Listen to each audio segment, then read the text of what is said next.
could cut the air with a knife, lots of tension. Thank you all for joining us tonight for this wonderful event. After a few years in New York and Baltimore, it is a beautiful thing to welcome Sophie Kerr back to Washington College as part of our commencement weekend. I would like to congratulate all the finalists for their accomplishments and wish them the best of luck tonight.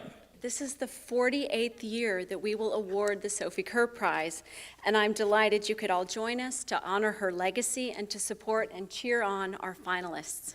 The students who submitted this year have majors or minors in English or creative writing, as you might expect, but also art, biology, chemistry, environmental studies, German, history, humanities, international studies, music, philosophy, political science, psychology, and secondary education. I'll also tell you a bit about Sophie Kerr. She was born in 1880 on the Eastern Shore of Maryland and earned a BA and an MA at a time that was uncommon for women.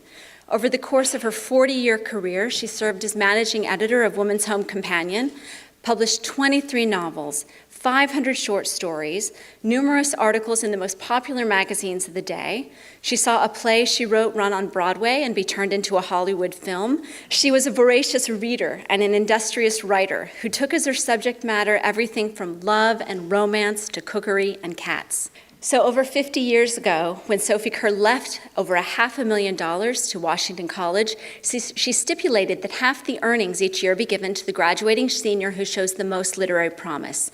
The Sophie Kerr Prize this year, $62,900. Take that in for a moment. It is the largest undergraduate literary prize in the world. It's larger than the Pulitzer, it's larger than the National Book Award. When I started to think about what I might say to you and to this year's finalists, I thought, well, what do I wish I could have said to my 21-year-old self? And the first thing that came to mind is, what is the deal with that hair?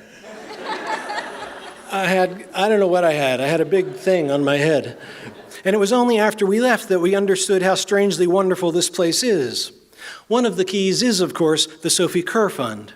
I say the fund and not the prize because I've always believed that it was the other half of the proceeds, the part that supports student publications and visiting writers, that has given so many people a transformative experience over the years. I'm happy to have gotten a large check at graduation, but if I had not gotten it, I still would have received something immensely valuable from this college. It may be true that life is what happens while we're busy making plans. I certainly never planned to profess, but I've now been teaching creative writing for 3 decades.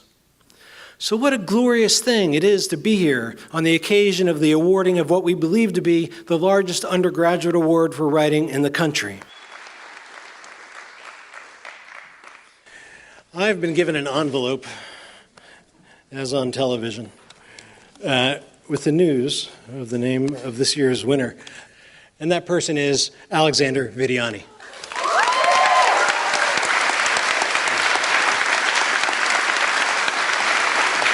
Don't look, but my mother's crying. I honestly hadn't prepared anything, even though you recommended I did. I honestly, truly, I really love that you all are here with me now. And thank you so much for being part of this with me and for reading with me, and just all 4 years, really. It's been fantastic. Well, I suppose I'd like to also thank my professors, many of whom are here today, especially Professor Jean Debrow and Professor James Hall, who I'm sure are so tired of me stopping by like once a week to talk about poetry and whatnot. But thank you all for being here for me, and thank you all for coming to the reading. I'm out of words, I'm sorry.